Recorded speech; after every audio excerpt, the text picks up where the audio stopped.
cruiser was discovered just before dawn at mile marker 143, parked at an unnatural angle on the shoulder, as if it had been abandoned in a hurry. Its engine was still running, headlights burning holes through the early morning fog, and the light bar continued to spin in slow, hypnotic circles that painted the swamp in pulses of red and blue. The driver's door stood open. The radio whispered static. Trooper Evan Leroux was nowhere to be found, and the swamp around the highway felt heavier than it ever had, as though it were listening. Evan had worked Louisiana highways long enough to respect the places that made the hair on his neck rise. Mile marker 143 was one of them. The road narrowed there, swallowed by cypress trees and black water that reflected the sky like a broken mirror. Locals avoided stopping on that stretch, and even veteran troopers felt uneasy when their patrol routes took them through after midnight. Still, Evan was the kind of officer who answered calls without complaint. At 2:11 a.m., he radioed in a routine traffic stop, his voice steady, professional, ordinary in every way. 2 minutes later, dispatch tried to check on him. There was no reply. When Evan finally keyed his mic again, his voice sounded distant, warped by interference that shouldn't have been there. He said there was another cruiser on scene, a statement that made no sense. No unit had been dispatched nearby, and no one acknowledged responding. Before dispatch could ask for clarification, the transmission dissolved into static mixed with a faint, wet sound, like footsteps moving through shallow water. Backup arrived to find Evan's cruiser exactly where he had left it. His campaign hat lay on the pavement beside the open door, perfectly dry despite the heavy fog. His flashlight rested on the seat, still on, its beam cutting through mist and illuminating nothing. There were no footprints, no skid marks, no sign of a struggle. It was as if Evan had simply stepped out of existence. Search teams combed the swamp for days, finding only deep water, thick roots, and a silence that pressed in on them from all sides. Among the older troopers, the disappearance stirred memories no one liked to revisit. Decades earlier, another officer had vanished at the same mile marker under nearly identical circumstances. That case had been buried under paperwork and time, but the road remembered. It always did. 3 nights after Evan disappeared, a rookie dispatcher heard a familiar call sign come through her headset. The voice was calm, clear, unmistakable. Even Leroux was calling in a traffic stop at mile marker 143. The room fell silent as supervisors rushed in, assuming a malfunction. They tried to respond, but the voice returned on its own, mentioning an uncooperative driver before cutting out abruptly. No cruiser was logged there. No unit acknowledged seeing anything on their dash cams. Reports began trickling in from civilians soon after. A truck driver claimed a state trooper had pulled him over on that stretch of highway, only to vanish when he stepped out of his cab. A family said they saw flashing lights in their rearview mirror, then nothing at all. Each account shared the same unsettling detail. The trooper never spoke, never moved much, and seemed soaked, as if he had just climbed out of the swamp itself. The department quietly adjusted patrol routes, instructing troopers not to initiate stops near mile marker 143 unless absolutely necessary. Even Leroux was eventually declared dead, his body unrecovered, his badge never found. Yet the calls never completely stopped. Every so often, usually during foggy nights when the swamp crept close to the road, a transmission would slip through the radio, static-laced, calm and patient. They called it a road only out of habit, a narrow ribbon of cracked asphalt slicing through miles of Louisiana swamp, where the trees leaned inward and sunlight rarely touched the ground. Official maps gave it a number, but troopers knew it by reputation alone. If your patrol route took you there after midnight, you drove faster, spoke less, and never stopped unless ordered. Too many officers had vanished along that stretch for coincidence to explain it away. Trooper Marcus Hebert learned about the road his first month on night shift. The warning came quietly, passed from one veteran to another while lockers slammed shut and radios crackled to life. Cars stalled there without explanation. GPS units spun uselessly. Radios picked up whispers instead of dispatch. And sometimes, troopers arrived at roll call the next day, unable to remember entire hours of their shift, their uniforms soaked with swamp water they couldn't explain. Marcus didn't believe in ghost stories, but belief didn't matter the night his cruiser engine died right in the middle of that stretch. One moment he was rolling at 55, the next the dashboard went black and the engine coughed into silence. The swamp closed in immediately. Fog drifted low over the road, thick enough to swallow his headlights. When he reached for the radio, it hissed with static so loud it hurt his ears. He stepped out of the cruiser, boots crunching softly on gravel. The air smelled of rotten stagnant water, heavy and wet in his lungs. Somewhere nearby, something splashed.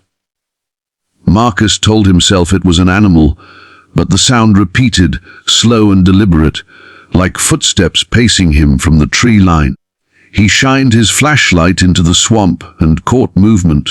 Shadows slipping between cypress trunks, always just out of reach.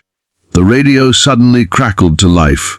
A voice came through, calm and professional, using an old call sign Marcus recognized from training manuals.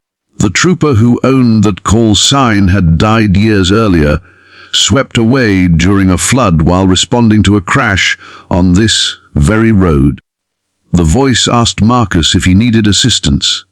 When Marcus tried to answer, the radio cut out again, leaving only the sound of insects and his own breathing. Minutes stretched unnaturally long. Marcus felt disoriented, his thoughts slowing, the road behind him seeming farther away than it should have been. He noticed then that the fog wasn't moving like fog should. It curled inward, forming vague shapes that stood where people might stand. His flashlight flickered, and for a split second, he saw a cruiser parked ahead of him, an older model, half sunk into mud, its light bar dark. Blinking hard, he looked again. The cruiser was gone. When his engine finally roared back to life on its own, Marcus didn't question it.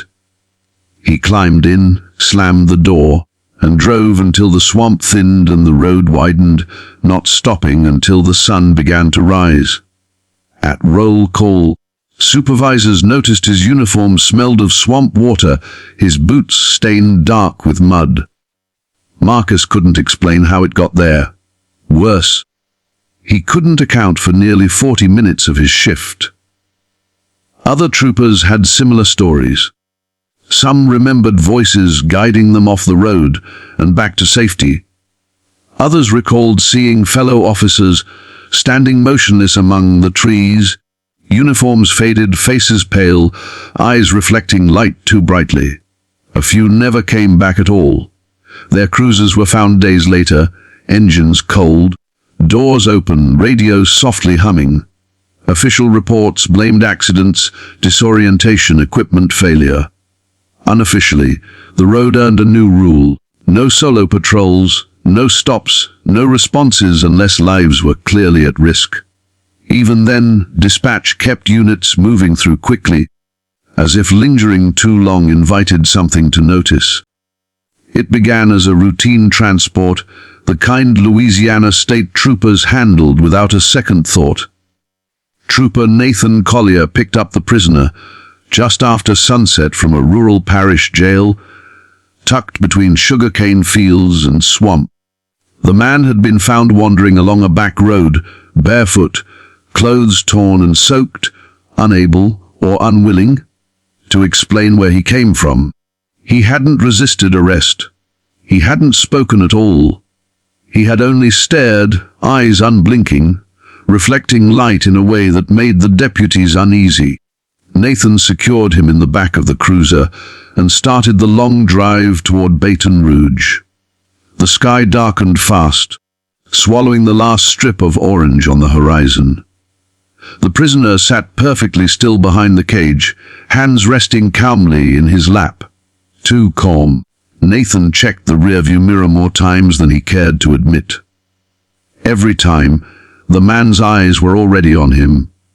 10 miles in, Nathan noticed the smell. It wasn't sweat or decay, but something damp and metallic, like rain hitting rusted iron. The radio crackled with static, briefly cutting out dispatch. When it came back, the dispatcher's voice sounded distant, distorted. She asked Nathan to confirm his status. Before he could answer, the prisoner leaned forward, close enough for Nathan to feel his breath on the back of his neck. "You shouldn't take this road," the man said softly. Nathan nearly swerved. It was the first time the prisoner had spoken, his voice low and smooth, carrying an accent Nathan couldn't place. He ordered the man to sit back, to keep quiet. The prisoner obeyed instantly, folding back into stillness like a machine powering down. The road narrowed as swamp pressed in on both sides. Cypress trees loomed overhead, their branches hanging like broken ribs. Nathan felt the sensation of being watched grow stronger with every mile. When he glanced into the mirror again, the prisoner was smiling, not wide, not friendly, just enough. Nathan radioed dispatch to request another unit meet him halfway. Static answered. Then a voice came through. Not dispatch, but something layered beneath it, whispering half, words that made his skin crawl. The dashboard lights flickered. The engine stuttered once, then stabilized. A sharp clang echoed from the back seat. Nathan pulled over instinctively, heart pounding. He exited the cruiser, weapon drawn, and approached the rear door. The prisoner was no longer seated. He was standing, crouched low despite the cage, hands gripping the metal bars.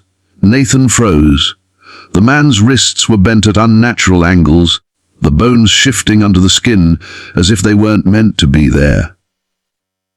"You left the water?" the prisoner said. "That was your mistake." The cuffs snapped. Nathan stumbled backward as the man straightened, joints cracking loudly. His face seemed to change in the flashing lights, features blurring, eyes darkening, until they reflected nothing at all. The swamp went silent, insects cutting off at once.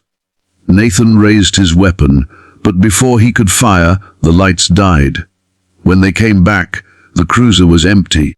Backup arrived 20 minutes later.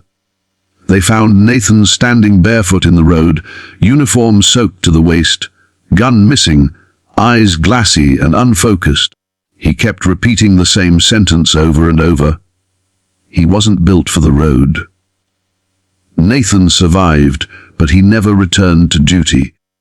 Doctors called it shock.